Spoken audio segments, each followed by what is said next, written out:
Hello ನಮಸ್ಕಾರ, ನೀವು ನೋಡ್ತಾ ಇದ್ದೀರಾ ಜಿ ಕನ್ನಡ ನ್ಯೂಸ್. ನಾನು ವಿಜಯ್ ವೀರಪ್ಪ.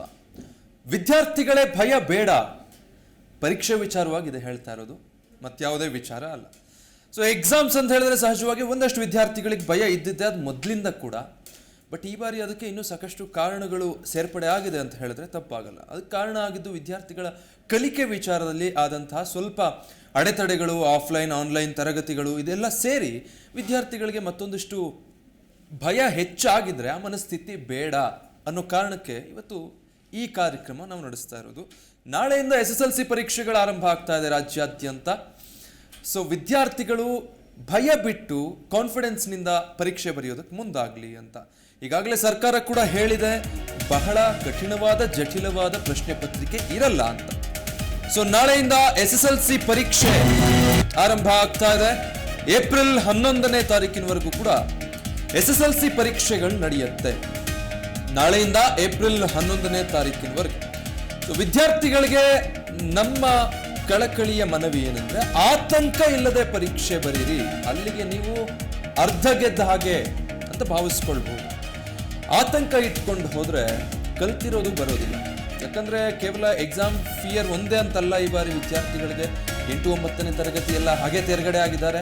ತರಗತಿಗಳು ಅಂತ ಬಂದಾಗ ಪ್ರತಿ ವರ್ಷ ನಡೀತಾ ಇದ್ದ ಹಾಗೆ ಅಚ್ಚುಕಟ್ಟಾಗಿ ಕ್ಲಾಸ್ಗಳು ಕಂಡಕ್ಟ್ ಆಗಿಲ್ಲ ವಿದ್ಯಾರ್ಥಿಗಳಿಗೆ. ಸೊ ಪರೀಕ್ಷೆ ಹೇಗಿರುತ್ತೋ ಏನೋ, ಪ್ರಶ್ನೆ ಪತ್ರಿಕೆ ಹೇಗಿರುತ್ತೋ ಏನೋ, ಯಾವುದೇ ಆತಂಕ ಬೇಡ.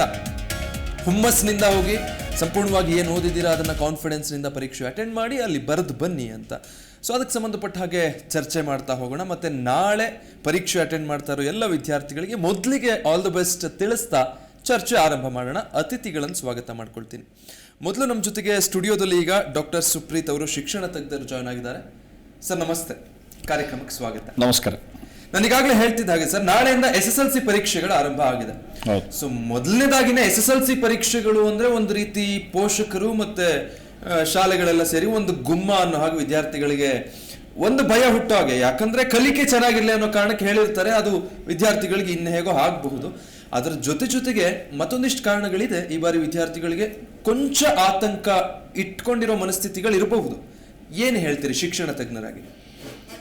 ಕಳೆದ 2 ವರ್ಷಗಳಿಂದ ಇವತ್ತಿನ ದಿವಸ ಏನು ನಾಳೆ SSLC ಮೇನ್ ಎಕ್ಸಾಮಿನೇಷನ್ ಯಾರು ತಗೊಳ್ತಾ ಇದ್ದಾರೆ ಆ ಎಲ್ಲ ವಿದ್ಯಾರ್ಥಿಗಳು ಕೂಡ 8ನೇ ತರಗತಿ ಮತ್ತು 9ನೇ ತರಗತಿ ಕೋವಿಡ್ ಸಂದರ್ಭದಲ್ಲಿ ಕೆಲವೊಂದಷ್ಟು ಮಕ್ಕಳು ಕೂಡ ತುತ್ತಾಗಿದ್ರು, ಕೆಲವೊಂದಷ್ಟು ಪಾಲಕ ಪೋಷಕರು ತುತ್ತಾಗಿದ್ರು. ಈ ಸಮಾಜದ ಎಲ್ಲ ವರ್ಗದ ಜನರು ಕೂಡ ಈ ಕೋವಿಡ್ನ ಸೋಂಕಿನಿಂದ ಒಂದಲ್ಲ ಒಂದು ರೀತಿಯಲ್ಲಿ ಭಯಭೀತರಾಗಿ ಏನು ಇವತ್ತಿನ ದಿವಸ ಈ ಸಮಾಜದಲ್ಲಿ ಅವೆಲ್ಲವನ್ನು ಕ್ರಾಸ್ ಮಾಡಿ ಬಂದಿದ್ದೇವೆ. ಈ ವರ್ಷ ಏನು SSLC ಮಕ್ಕಳು ಎಕ್ಸಾಮಿನೇಷನ್ ತಗೊಳ್ತಾ ಇದ್ದಾರೆ, ಸುಮಾರು 8,73,000 ಜನ ಹತ್ತತ್ರ ಎಕ್ಸಾಮಿನೇಷನ್ ತಗೊಳ್ತಾ ಇದ್ದಾರೆ. ಅದರಲ್ಲಿ 4,21,000 ಏನು ಹೆಣ್ಮಕ್ಳು ಎಕ್ಸಾಮಿನೇಷನ್ ತಗೊಳ್ತಾ ಇರ್ತಕ್ಕಂಥದ್ದು. ಸೊ ಯಾವ ಮಕ್ಕಳಿಗೂ ಕೂಡ ಯಾವುದೇ ರೀತಿಯಾದ ಆತಂಕ ಒಳಗಾಗದಿರ ಇವತ್ತಿನ ದಿವಸ ನಮ್ಮ ಏನು ಸನ್ಮಾನ್ಯ ಶಿಕ್ಷಣ ಸಚಿವರು ಕೂಡ ಭಯಭೀತಿ ಮಕ್ಕಳಿಗೆ ಆಗದೇ ಇರೋ ರೀತಿಯಲ್ಲಿ ಒಂದು ಅಭಯವನ್ನು ತೋರಿದ್ದಾರೆ. ಮಲ್ಟಿಪಲ್ ಚಾಯ್ಸ್ ಕ್ವಶನ್ಸ್ ಅನ್ನ ಅತಿ ಹೆಚ್ಚಿನ ಮಾಡಿ, ಯಾಕೆಂದ್ರೆ ಕಳೆದ 2 ವರ್ಷಗಳಿಂದ ಅವರಿಗೆ ಏನು ಕಲಿಕಾ ರೀತಿ ಇರ್ಬೋದು, ಕಲಿಕಾ ವಿಧಾನಗಳಿರಬಹುದು, ಮತ್ತೆ ಆಫ್ಲೈನ್ ಆನ್ಲೈನ್ ತರಗತಿಗಳಿಗೆಲ್ಲ ಕೆಲವರು ಆನ್ಲೈನ್ ತರಗತಿಗಳನ್ನೇ ಅಟೆಂಡ್ ಮಾಡ್ತಾ ಬಂದ್ರು. ಭಯ ಇರೋದ್ರಿಂದ ಆಫ್ಲೈನ್ ತರಗತಿಗಳು ಅಟೆಂಡ್ ಮಾಡ್ಲಿಕ್ಕೆ ಆಗ್ಲಿಲ್ಲ. ಕೊನೆಯಲ್ಲಿ ಎಲ್ಲ ಮಕ್ಕಳು ಬರ್ಲಿಕ್ಕೆ ಶುರು ಆದಾಗ ಆಫ್ಲೈನ್ಗೆ ನಾನು ಯಾಕೆ ಆಫ್ಲೈನ್ಗೆ ಹೋಗ್ಬಾರ್ದು ಅಂತ ಹೇಳಿ ಸಿದ್ಧತೆಯನ್ನ ಮಾಡಿಕೊಂಡು ಮತ್ತೆ ಸರ್ಕಾರದ ರೀತಿ ರಿವಾಜ್ಗೆ ತಕ್ಕಂತೆ ಏನು SOP ನಾರ್ಮ್ಸ್ ಎಲ್ಲವನ್ನು ಕೂಡ ಫಾಲೋ ಮಾಡಿಕೊಂಡು ಅವರು ಎಕ್ಸಾಮಿನೇಷನ್ಗೆ ಬರ್ತಾ ಹೋದ್ರು. ಏನು ಕ್ಲಾಸ್ಗಳಿಗೆ ಪ್ರಿಪರೇಟರಿ ಎಕ್ಸಾಮಿನೇಷನ್ಸ್ ಮುಗಿಸಿದ್ದಾರೆ. ಮತ್ತೆ ಅದ್ರ ಜೊತೆಗೆ ಇವತ್ತಿನ ದಿವಸ ಶಿಕ್ಷಕರು ಕೂಡ ಮಕ್ಕಳಿಗೆ ಎಲ್ಲ ರೀತಿಯ ಧೈರ್ಯವನ್ನು ತುಂಬಿದ್ದಾರೆ. ನಾವೆಲ್ಲರೂ ಕೂಡ ಈ ಸಮಾಜದಲ್ಲಿ ಎಲ್ಲ ಪ್ರಜ್ಞಾವಂತ ನಾಗರಿಕರು, ಅದರ ಜೊತೆಗೆ ಎಲ್ಲ ವಿದ್ಯಾರ್ಥಿಗಳು ಕೂಡ, ಸಮುದಾಯದ ಎಲ್ಲ ವರ್ಗದವರು ಕೂಡ, ಅದರಲ್ಲೂ ಪಾಲಕ ಪೋಷಕರು ವಿದ್ಯಾರ್ಥಿಗಳಿಗೆ ಅತಿ ಹೆಚ್ಚು ಏನು ಸ್ವಾವಲಂಬಿ ಏನು ರೀತಿಯಲ್ಲಿ ಅವರು ಎಕ್ಸಾಮಿನೇಷನ್ ತಗೊಳ್ಬೇಕು. ಮತ್ತೆ ಅವರ ಮನಸ್ಥಿತಿ ಮತ್ತೆ ಎಲ್ಲ ರೀತಿಯಾಗೂ ಕೂಡ ಅವರ ಏನು ಮಾನಸಿಕವಾಗಿ ಅವರಿಗೆ ಯಾವ ಒತ್ತಡವನ್ನು ಮಕ್ಕಳಿಗೆ ಹೇರ್ದಿರ. ಯಾಕಂದ್ರೆ ಎಕ್ಸಾಮಿನೇಷನ್ ಸಂದರ್ಭ ಬಂತು, ಸಡನ್ ಆಗಿ ಎಲ್ಲ ಬೇಗ ಎದ್ದೇಳಿ ಅನ್ನೋದು, 4-5 ಗಂಟೆಗೆ ಆ ಮಕ್ಕಳನ್ನ ಎಬ್ಬಿಸ್ಬಿಡೋದು, ಗಾಬರಿ ಪಡಿಸೋದು, ಇವೆಲ್ಲ ಯಾರು ಪಾಲಕ ಪೋಷಕರು ಕೂಡ ಮಾಡಬೇಡಿ. ಹಿಂದಿನ ದಿವಸ ಎಲ್ಲ ತಯಾರಾಗಿ, ಅದರ ಜೊತೆಗೆ ಶಿಕ್ಷಕರು ಕೂಡ ಎಲ್ಲ ರೀತಿಯಾಗೂ ಏನೆಲ್ಲ ಏನು ಅವರು ಎಕ್ಸಾಮಿನೇಷನ್ ಪ್ಯಾಡ್ಸ್ ಇರ್ಬೋದು ಅಥವಾ ಪೆನ್ನು ಪೆನ್ಸಿಲ್ಸು ಇನ್ನೆಲ್ಲವೂ ಕೂಡ ಆಲ್ರೆಡಿ ಮಕ್ಕಳಿಗೆ ಹೇಳಿರ್ತಾರೆ. ಅವೆಲ್ಲ ಕೂಡ ಮಕ್ಕಳು ಫಾಲೋ ಮಾಡ್ಕೊಂಡು ಹೋದರೆ ಖಂಡಿತ ಎಕ್ಸಾಮಿನೇಷನ್ ಸುಸೂತ್ರವಾಗಿ ನಡ್ಕೊಂಡು ಹೋಗ್ಬೋದು. ಮತ್ತು ಎಕ್ಸಾಮಿನೇಷನ್ ಸೆಂಟರ್ ಸುತ್ತ ಏನು ಪ್ರತಿ ವರ್ಷದಂತೆ ಸರಾಸರಿ 100 ಮೀಟ್ರು 144 ಸೆಕ್ಷನ್ನು ಇವತ್ತಲ್ಲ ಮೊದಲಿಂದನೂ ಅದು ಮಾಡ್ಕೊಂಡು ಬಂದಿದ್ದಾರೆ. ಕೆಲವೊಂದು ಮಕ್ಕಳಿಗೆ ಅದೊಂದು ಎಲ್ಲೋ ಒಂದು ಕಡೆ ಒಂದು ಸರ್ಕ್ಯುಲರ್ ನೋಡಿದಾಗ ಸೆಕ್ಷನ್ 144 ಸೆಕ್ಷನ್ 144 ಇರುತ್ತೆ ಪರೀಕ್ಷಾ ಕೇಂದ್ರ ಸುತ್ತ ಅಂದ ತಕ್ಷಣ ಅದು ಹೊಸದು ಅಂತ ಅನ್ಕೊಳ್ತಾರೆ. ಖಂಡಿತ ಅದು ಹೊಸದಲ್ಲ, ತಲಾಂತರಗಳಿಂದ ಅದು ನಡ್ಕೊಂಡ್ ಬರ್ತಾ ಇರೋದು. ಯಾಕೆಂದ್ರೆ ಎಕ್ಸಾಮಿನೇಷನ್ ಸೆಂಟರ್ ಒಂದು ಎಲ್ಲೋ ಒಂದ್ ಕಡೆ ಸುರಕ್ಷಿತವಾಗಿರ್ಬೇಕು ಅನ್ನೋ ಒಂದು ದೃಷ್ಟಿಯಿಂದ ಆ ಒಂದು ಕಾರ್ಯವನ್ನ ಸರ್ಕಾರ ಅಥವಾ ಇಲಾಖೆ ಕೈಗೊಂಡಿರುತ್ತೆ. ಸೊ ಇಲಾಖೆಯಿಂದಲೂ ಕೂಡ ಎಲ್ಲ ಸಪೋರ್ಟು ಕೂಡ ಮಕ್ಕಳಿಗೆ ಸಿಗ್ತದೆ. ಪಾಲಕ ಪೋಷಕರು ಎಲ್ಲ ಸಪೋರ್ಟನ್ನು ಕೊಡಿ. ಶಿಕ್ಷಣ ಸಂಸ್ಥೆಗಳು ಕೂಡ ಯಾವುದೇ ರೀತಿಯಲ್ಲಿ ಮಕ್ಕಳಿಗೆ ತೊಂದರೆಗೆ ಯಾರು ಶಿಕ್ಷಣ ಸಂಸ್ಥೆಗಳ ಮುಖಾಂತರ ಯಾವ ತೊಂದರೆನೂ ಆಗೋದಿಲ್ಲ ಮಕ್ಕಳಿಗೆ. ಬಟ್ ಏನಾದರೂ ಮರ್ತು ಹೋದ್ರೆ ಮಾಡಿದ್ರೆ ನಿಮಗೆ ಸಡನ್ ಆಗಿ ಏನಾದರೂ ಸರ್ಕಾರವನ್ನೇ ಏನಾದರೂ ಕ್ವಶನ್ ಕೇಳಬೇಕು ಅಂದ್ರೆ ಒಂದಷ್ಟು ಹೆಲ್ಪ್ಲೈನ್ ಅನ್ನು ಕೂಡ ಸರ್ಕಾರ ಇವತ್ತಿನ ದಿವಸ 2 ಹೆಲ್ಪ್ಲೈನ್ಗಳನ್ನ ಕೊಟ್ಟಿದೆ. ಅದಕ್ಕಾಗಿ ಸಿಬ್ಬಂದಿಗಳನ್ನ ನೇಮಿಸಿದ್ದಾರೆ. ಸೊ ಈ ಎಲ್ಲ ಸದುಪಯೋಗಗಳನ್ನ ತಗೊಂಡು ಮಕ್ಕಳು ಇವತ್ತು ಎಕ್ಸಾಮಿನೇಷನ್ಗೆ ತಯಾರಾಗಿ ನಾಳೆ ಅತ್ಯಂತ ಸುಲಲಿತವಾಗಿ ಎಕ್ಸಾಮಿನೇಷನ್ ಬರೀಲಿ. ಅದೆಲ್ಲದ್ರ ಜೊತೆಗೆ ಇಡೀ ಏನು ರಾಷ್ಟ್ರದಲ್ಲಿ ಕರ್ನಾಟಕದ ಏನು ರಿಸಲ್ಟ್ಸ್ ಅಂದರೆ ಅದರಲ್ಲೂ ಇತ್ತೀಚಿನ ದಿನಮಾನಗಳಲ್ಲಿ ನಮ್ಮ ಏನು ಕರ್ನಾಟಕದ ಮಕ್ಕಳ ಏನು ಶೈಕ್ಷಣಿಕ ಅಭಿವೃದ್ಧಿ ಏನಿದೆ ಇದು ಉತ್ತುಂಗಕ್ಕೆ ಏರ್ತಾ ಇರೋದ್ರಿಂದ ಈ ಸಮಯದಲ್ಲಿ ಎಲ್ಲ ಮಕ್ಕಳು ಕೂಡ ಅದೇ ರೀತಿಯಾಗಿ come out with flying colours so that the state of Karnataka flies high along with the banner of our Indian flag ಅಂತ ಹೇಳಲಿಕ್ಕೆ ಇಷ್ಟಪಡ್ತೇನೆ. ಮತ್ತೆ ಮಾತಾಡಿಸ್ತೀನಿ ಸರ್. ಈಗ ಮತ್ತೊಬ್ರು ಗೆಸ್ಟ್ ಜಾಯ್ನ್ ಆಗ್ತಿದ್ದಾರೆ. ವಾಣಿಯವರು, ಪೋಷಕ ಸಂಘದ ಉಪಾಧ್ಯಕ್ಷೆ. ವಾಣಿಯವರೇ ನಮಸ್ತೆ, ನನ್ನ ಧ್ವನಿ ಕೇಳ್ತಾ ಇದೆಯಾ? ಮೇಡಮ್ ನಿಮ್ಮ ಮೈಕ್ ಮ್ಯೂಟ್ ಅಲ್ಲಿ ಇದೆ ಅನ್ಸುತ್ತೆ, ಒಮ್ಮೆ ಚೆಕ್ ಮಾಡ್ಕೊಳ್ಬಹುದಾ? ನಿಮ್ ಧ್ವನಿ ತಲುಪ್ತಾ ಇಲ್ಲ ನಮ್ಮನ್ನ ವಾಣಿಯವರೇ.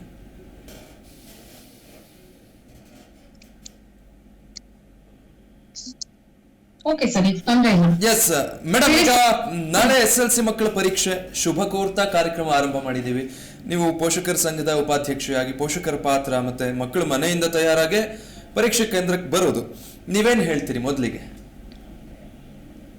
ಸರ್, ಮೊದಲನೇದಾಗಿ ನಾನು ಈ ಸಾರಿ ಅಂದ್ರೆ 2 ವರ್ಷದ ನಂತರ ಪರೀಕ್ಷೆ ಬರೀತಾ ಇರೋ ಎಲ್ಲ ಮಕ್ಕಳಿಗೂ ಒಳ್ಳೆ ರೀತಿಯಲ್ಲಿ ಶುಭವನ್ನ ಹಾರೈಸ್ತಾ ಅವರಿಗೆ ಈ ಒಂದು SSLC ಪರೀಕ್ಷೆ ಶುಭವನ್ನೇ ತರಲಿ ಅಂತ ನಾನು ಕೋರ್ತಾ ಇದ್ದೀನಿ.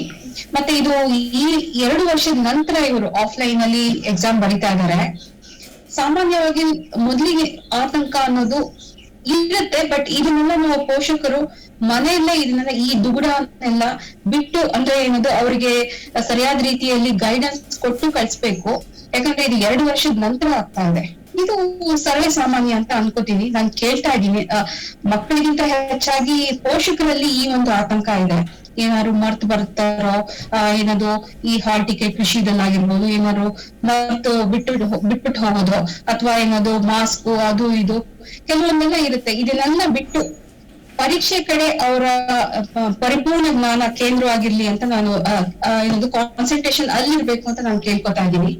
ಆಮೇಲೆ ಈ ಮಕ್ಕಳಿಗೆ ಸರಿಯಾದ ರೀತಿಯಲ್ಲಿ ಅಂದ್ರೆ ಇನ್ನು ಕೆಲವೇ ದಿನಗಳಲ್ಲಿ ಸ್ಟಾರ್ಟ್ ಆಗ್ತಾ ಇದೆ, ಸರಿಯಾದ ರೀತಿಯಲ್ಲಿ ಅಂದ್ರೆ ಒಳ್ಳೆ ಪೋಷಕಾಂಶ ಇರುವಂತಹ ಒಂದು ಫುಡ್ ನ ಪೋಷಕರು ಪಾಲಕರು ಅವ್ರಿಗೆ ಕೊಟ್ಟು ಸರಿಯಾದ ರೀತಿಯಲ್ಲಿ ಎಲ್ಲ ರೀತಿಯಿಂದ ಅವ್ರಿಗೆ ಒಂದು ಮಾನಸಿಕವಾಗಿ ಸದೃಢತೆಯನ್ನು ಕೊಡುವಂತ ಒಂದು ಏನಂತ ಹೇಳ್ತಾರೆ ಒಂದು ಅವ್ರಿಗೆ ಏನದು ಪ್ರಿಪೇರ್ ಮಾಡ್ಬೇಕು ಅಂತ ನಾನು ಕೇಳ್ಕೊತಾ ಇದ್ದೀನಿ.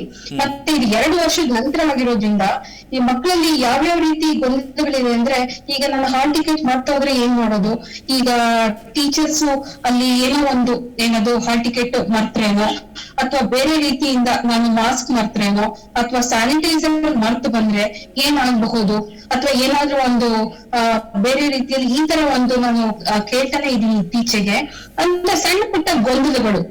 ಇದನ್ನೆಲ್ಲ ಮರ್ತು ಮಕ್ಕಳು ಸರಿಯಾದ ರೀತಿಯಲ್ಲಿ ಅಟೆಂಡ್ ಮಾಡ್ಬೇಕು ಅಂತಾನೆ ನಮ್ಮ ಒಂದು ಆಶಯ. ಸೊ ಈಗ ಮೇಡಮ್, ಮನೆ ವಾತಾವರಣ ಮತ್ತೆ ಪೋಷಕರ ಜವಾಬ್ದಾರಿಗಳು ಏನೇನಿರಬೇಕು ಅನ್ಸುತ್ತೆ? ಮಕ್ಕಳು ಇಂಥದ್ದೊಂದು ಪರಿಸ್ಥಿತಿ ಎದುರಿಸಬೇಕಾಗತ್ತೆ ಕಲಿಕೆ ವಿಚಾರವಾಗಿ ಅಂತ ಯಾರು ಅಂದ್ಕೊಂಡಿರ್ಲಿಲ್ಲ. ಮಕ್ಕಳಿಗೆ ಉತ್ತಮ ಭವಿಷ್ಯ ಕೊಡಿಸ್ಬೇಕು ಅಂತಾನೆ ಪೋಷಕರು ಕೂಡ ಸದಾ ಹೋರಾಟ ಮಾಡೋದು, ಅದೇ ನಿರೀಕ್ಷೆ ಇಟ್ಕೊಂಡು ಮಕ್ಕಳನ್ನ ಚೆನ್ನಾಗಿ ಓದ್ಕೊಳ್ಳಿ ಅಂತ ಒಳ್ಳೊಳ್ಳೆ ಸಂಸ್ಥೆಗಳಿಗೆ ಸೇರಿಸ್ತಾರೆ. ಬಟ್ ಮಕ್ಕಳಿಗೆ ಎಷ್ಟು ಪ್ರೆಷರೈಸ್ ಆಗ್ತಾ ಇದೆ, ಅಥವಾ ಮಕ್ಕಳನ್ನ ಕಲಿಕೆ ವಿಚಾರದಲ್ಲಿ ಹೇಗೆ ಮುಂದುವರಿಸ್ಕೊಂಡು ಸರಿದೂಗಿಸ್ಕೊಂಡು ಹೋಗ್ಬೇಕು, ಅದ್ರಲ್ಲಿ ಪೋಷಕರ ಪಾತ್ರ ದೊಡ್ಡದಿರುತ್ತಲ್ವಾ? ಹೌದು ಸರ್, ಈಗ ಸದ್ಯದ ಪರಿಸ್ಥಿತಿಯಲ್ಲಿ ಮಕ್ಕಳಿಗೆ ಯಾವ ರೀತಿ ಒತ್ತಡ ಇದೆ ಅಂದ್ರೆ, ಕೆಲವು ಕಡೆ ಈ ಒಂದು ಕೋವಿಡ್ ಮಹಾಮಾರಿಯಿಂದಾಗಿ ಕೆಲವು ಕಡೆ ಸಿಲೆಬಸ್ ಪರಿಪೂರ್ಣವಾಗಿ ಆಗಿಲ್ಲ.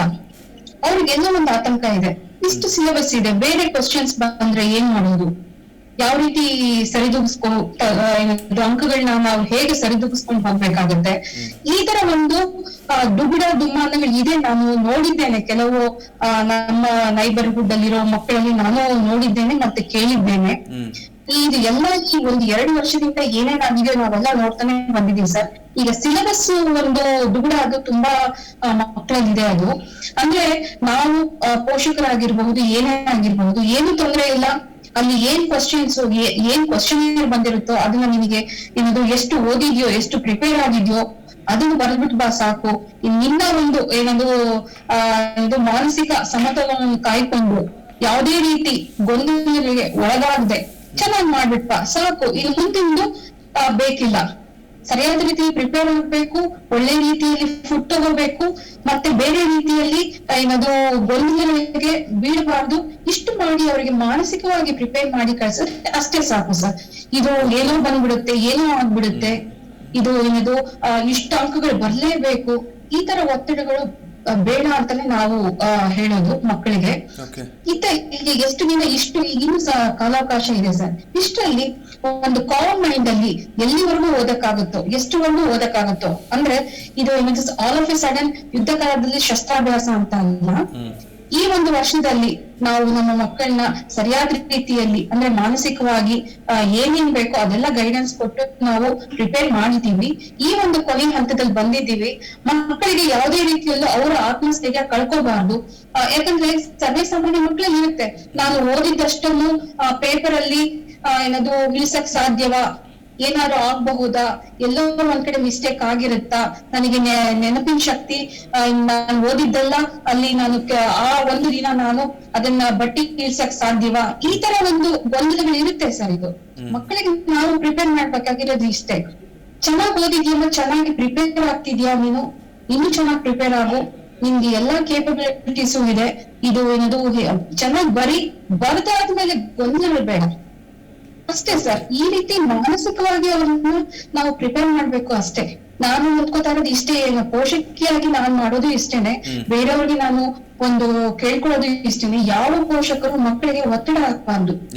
ಇದು ಇದು ಬಿಟ್ರೆ ಇದು SSLC ಇದೇ ಒಂದು ಏನಂತ ಹೇಳ್ತಾರೆ, ಇದು ಬಿಟ್ರೆ ಬೇರೆ ಯಾವ ಎಕ್ಸಾಮ್ ಅಥವಾ ಟರ್ನಿಂಗ್ ಪಾಯಿಂಟ್ ಅಂತ ಬಿಂಬಿಸೋದು, ಆ ರೀತಿ ಬಿಂಬಿಸಬಾರ್ದು ಅಂತಾನೆ ನಾನು ಕೇಳ್ಕೊಳ್ಳೋದು ಪ್ರತಿ ಪೋಷಕರಲ್ಲೂ. ಯಾಕಂದ್ರೆ ಈಗ ಮುಂದೆ ಇದಾದ ನಂತರ ಬೇಕಾದಷ್ಟು ಆಪ್ಷನ್ಸ್ ಇದೆ, ಮೊದಲಿನ ತರ ಅಲ್ಲ ಈಗ. ಸೊ ಈ ಒಂದು 2 ವರ್ಷದ ಮಹಾಮಾರಿಯನ್ನು ಗಮನದಲ್ಲಿ ಇಟ್ಕೊಂಡು ನಮ್ಮ ಮಕ್ಕಳನ್ನ ಮಾನಸಿಕವಾಗಿ ಎಲ್ಲಾ ರೀತಿಯಿಂದ ನಾವು ಪ್ರಿಪೇರ್ ಮಾಡ್ಬೇಕಾಗಿರೋದು ಅವಶ್ಯಕತೆ ಈ ವರ್ಷ ಸ್ವಲ್ಪ ಹೆಚ್ಚಾಗೇ ಇದೆ ನಮ್ಮ ಪೋಷಕರಲ್ಲಿ ಆ ಜವಾಬ್ದಾರಿ.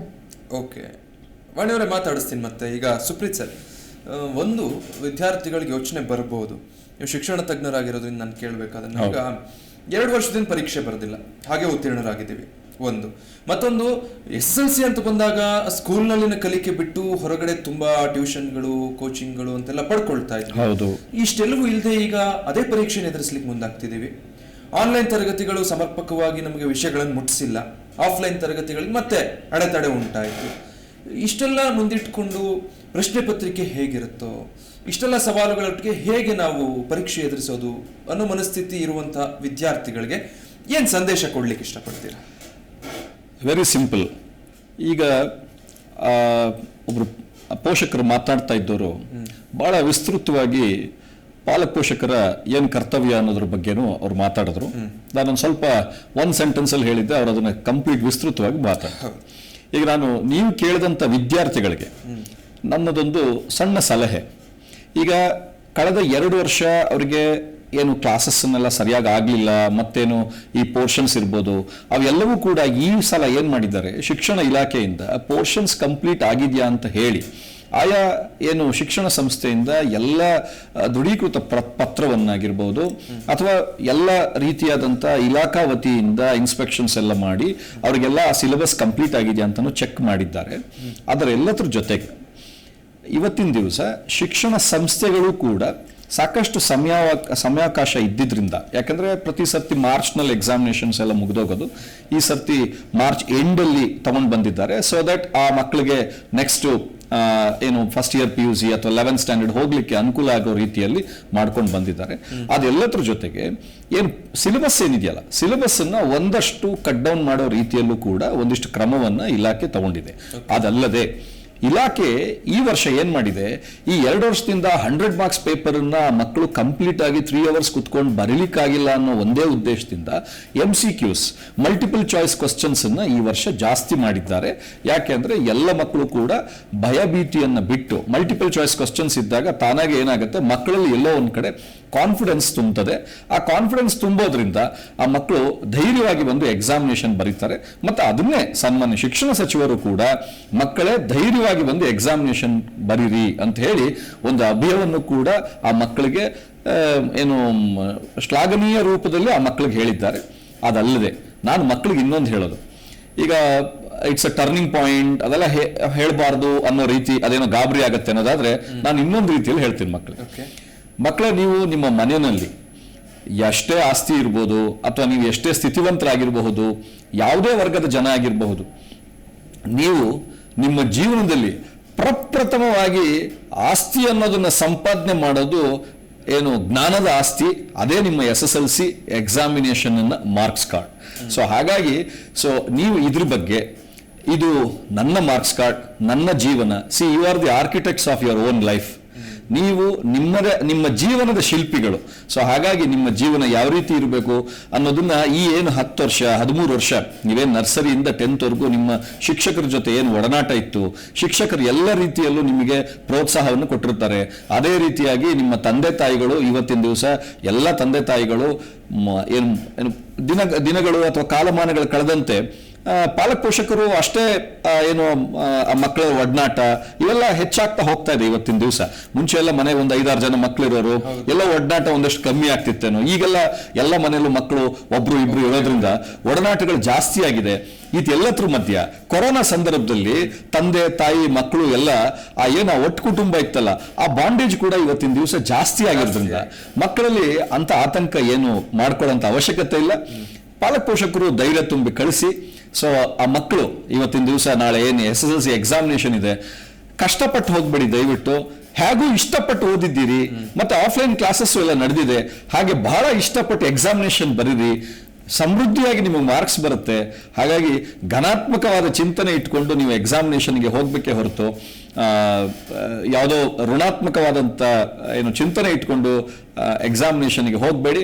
ಅದೇ ರೀತಿಯಾಗಿ ಈ ಸಮಾಜದ ಎಲ್ಲ ಪ್ರಜ್ಞಾವಂತ ನಾಗರಿಕರು ಕೂಡ SSLC ಎಕ್ಸಾಮಿನೇಷನ್ ಇರ್ಬೋದು, PUC ಎಕ್ಸಾಮಿನೇಷನ್ ಇರ್ಬೋದು, ಮಕ್ಕಳೇನಾದ್ರು ಎಕ್ಸಾಮಿನೇಷನ್ಗೆ ಹೋಗುವಾಗ ನಮ್ಮಿಂದ ಏನಾದರೂ ಸಹಾಯ ಆಗಬೇಕಾದ್ರೆ ಅಕ್ಕಪಕ್ಕದ ಮನೆಯವರೇ ಇರ್ಬೋದು ಅಥವಾ ಆ ಭಾಗದ ಜನನೇ ಆಗಿರ್ಬೋದು, ದಯವಿಟ್ಟು ಆ ಮಕ್ಕಳಿಗೆ ಮನಸ್ಥೈರ್ಯವನ್ನು ತುಂಬಿ ಆ ಮಕ್ಕಳನ್ನ ಕಳಿಸ್ಬೇಕು. ಯಾಕಂದ್ರೆ ನಾಳೆ ದಿವಸ ಆ ಮಕ್ಕಳು ಈ ಸಮಾಜದ ಏನು ಯಾವ್ಯಾವ ರೀತಿಯಾಗಿ ಗಣ್ಯ ವ್ಯಕ್ತಿಗಳಾಗ್ತಾರೆ ಅಂತ ನಮ್ಗೆ ಗೊತ್ತಿರೋದಿಲ್ಲ.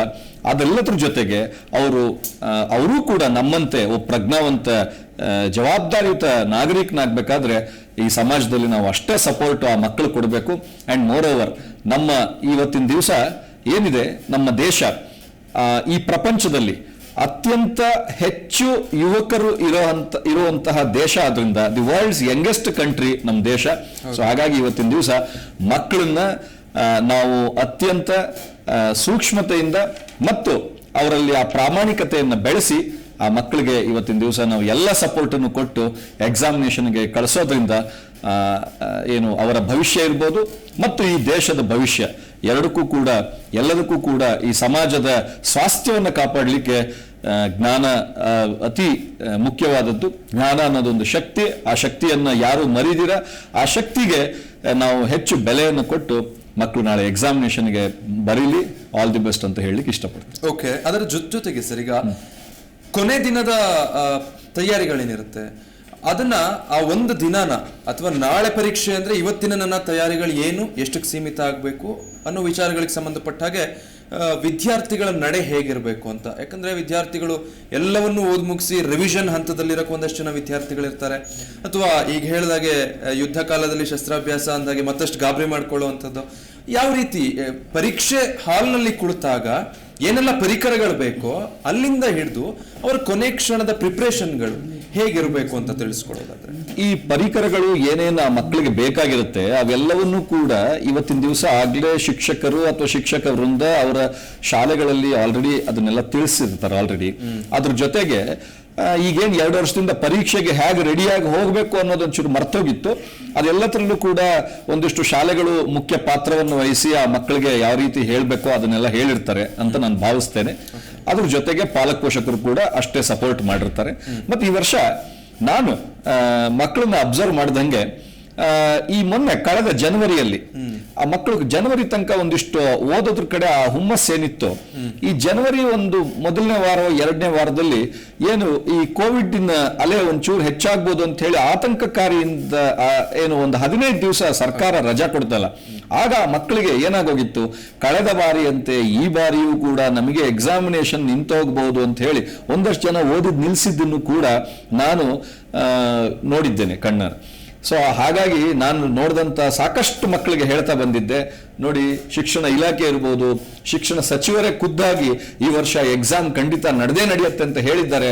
ಸೊ ಹಾಗಾಗಿ don't depend on examinations will not happen ಅನ್ನೋದ್ರ ಬಗ್ಗೆ ನೀವು ಯಾವುದೇ ರೀತಿಯಾದಂಥ ಕನಸನ್ನು ಇಟ್ಕೊಳ್ಬೇಡಿ. ಎಕ್ಸಾಮಿನೇಷನ್ ಅನ್ನ ಬರಿತೀನಿ, ಬರೆದು ಉನ್ನತವಾಗಿ ನಾನು ತೇರ್ಗಡೆ ಹೊಂದ್ತೀನಿ ಅಂತ ಹೇಳಿ ನೀವು ಅದನ್ನ ಪರಿಕಲ್ಪನೆ ಇಟ್ಕೊಳ್ಳಿ ಅಂತ ಹೇಳಿ ಅದನ್ನೇ ಈ ವರ್ಷ ನನಗೆ ತಿಳಿದಂಗೆ ಈ ರಾಜ್ಯದಲ್ಲಿ ಸುಮಾರು ಕಡೆ ಶಾಲೆಗಳಿಗೆ ನಾನು ವಿಸಿಟ್ ಕೊಟ್ಟಾಗ್ಲೂ ಕೂಡ ವಾಲಂಟ್ರಿಲಿ ನಾನು ಎಲ್ಲ ಕಡೆ ಶಿಕ್ಷಕರನ್ನು ಮಾತಾಡಿಸಿದ್ದೀನಿ.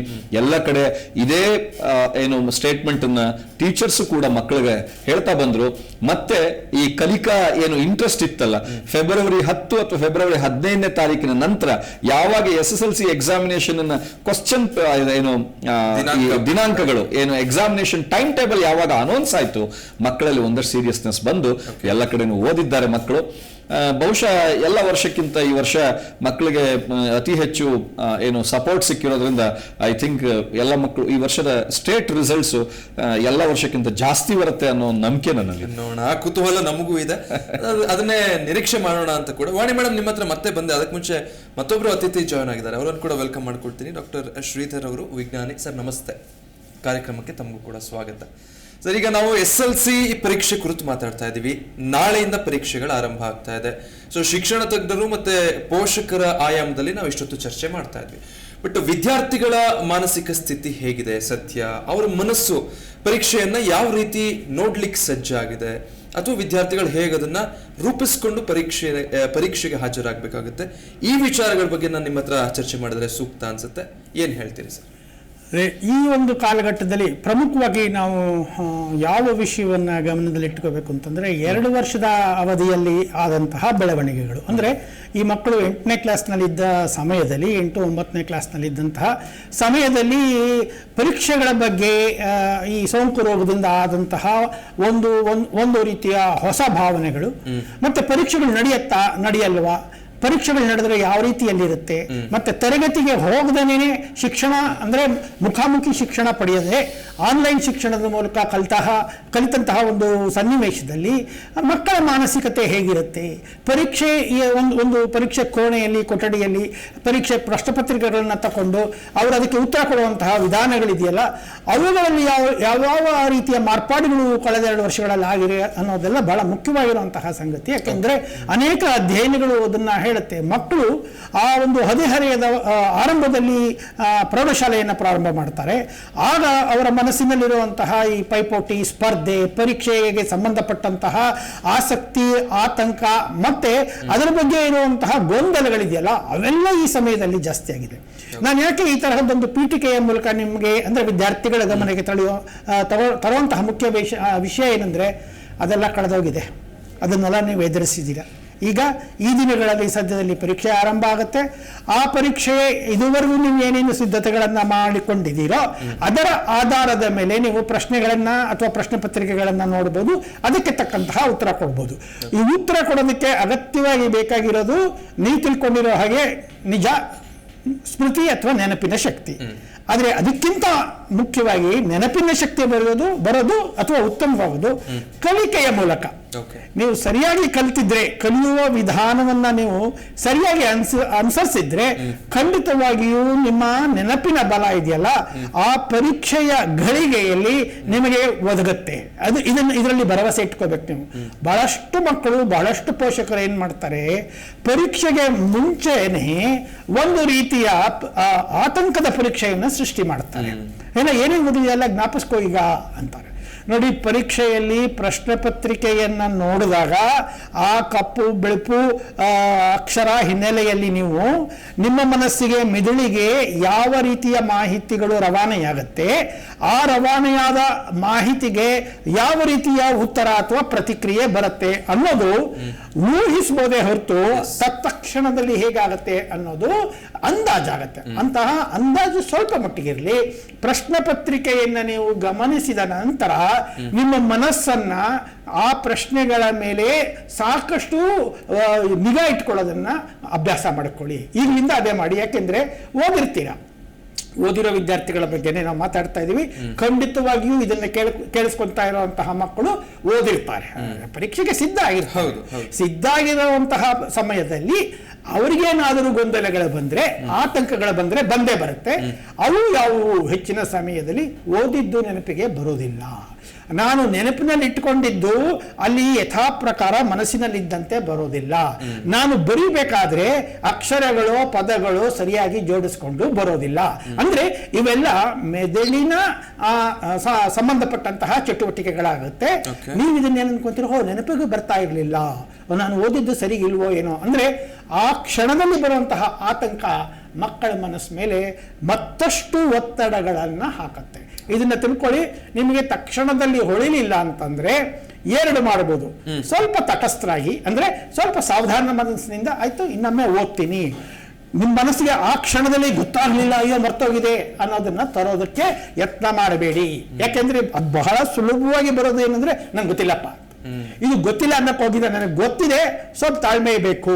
ಅಂದ್ರೆ ಇದೊಂದು ರೀತಿಯಲ್ಲಿ ಪರೀಕ್ಷೆಯ ಸಿದ್ಧತೆಯಲ್ಲಿ ಪ್ರಮುಖವಾಗಿ ಬೇಕಾಗಿರೋದು ತಾಳ್ಮೆ. ಈ ತಾಳ್ಮೆ ಅನ್ನೋದು ಯಾವಾಗ ಬರುತ್ತೆ ಅಂದ್ರೆ, ಆಯ್ತು ಇದೊಂದು ಪ್ರಶ್ನೆ ಇದೆ, ಈ ಪ್ರಶ್ನೆಯನ್ನ ನಾನು ಸಾವಧಾನದಿಂದ ನೋಡ್ತೀನಿ. ಅದಾದ ಒಂದು ವೇಳೆ ಆಯ್ತು ಇದನ್ನೋ ಸ್ವಲ್ಪ ಕಷ್ಟವಾಗಿರೋ ಪ್ರಶ್ನೆ ಅಂದ್ರೆ ಮುಂದಿನ ಸಾಲಿಗೆ ಹೋಗಿ ಮುಂದಿನ ಪ್ರಶ್ನೆಯನ್ನ ನೋಡಿ. ಬಹುಶಃ ನನಗನ್ಸತ್ತೆ ಆ ಒಂದು ಸಮಯದಲ್ಲಿ ಮಿದುಳಿನಲ್ಲಿ ನೀವು ಏನು ಹುಡುಕ್ತಾ ಇದ್ದಿರೋದು ತಕ್ಷಣದಲ್ಲಿ ಬರುತ್ತೆ. ಇದರಲ್ಲಿ ನಂಬಿಕೆ ಇಟ್ಕೊಳ್ಳಿ, ಮನುಷ್ಯ ಕುಲ ಬದುಕಿರೋದನ್ನೇ ಈ ತರಹದ ಗುಣದಿಂದ. ಇದು ನಿಮಗೆ ಮೊದಲ ಪರೀಕ್ಷೆ ಇರ್ಬೋದು.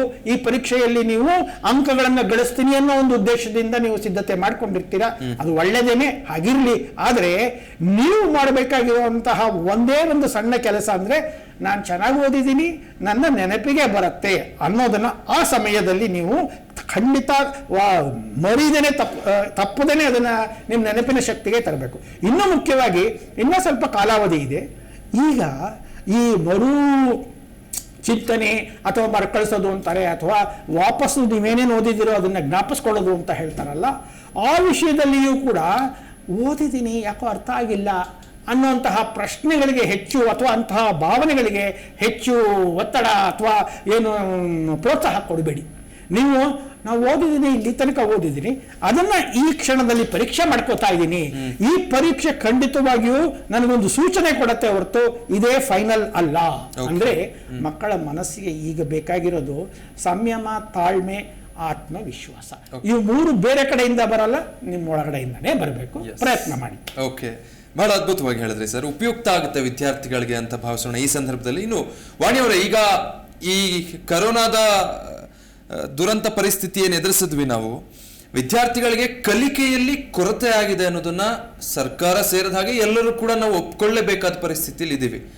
ಆನ್ಲೈನ್ ತರಗತಿಗಳು ಎಷ್ಟರ ಮಟ್ಟಿಗೆ ವಿದ್ಯಾರ್ಥಿಗಳನ್ನು ತಲುಪ್ತಾ ಇತ್ತು, ಅಥವಾ ವಿದ್ಯಾರ್ಥಿಗಳು ಮನೆಯಲ್ಲೇ ಇದ್ದದ್ರಿಂದ ಕಲಿಕೆಗೆ ಹೆಚ್ಚೆಚ್ಚು ಅವಕಾಶ ಆಯಿತು?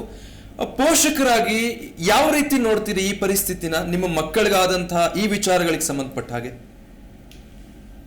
ಸರ್, ಇದು ಆನ್ಲೈನ್ ಶಿಕ್ಷಣ ಅಂತ ನಾವು 2 ವರ್ಷದಿಂದ ಮಕ್ಕಳಿಗೆ ಕೊಟ್ವಿ.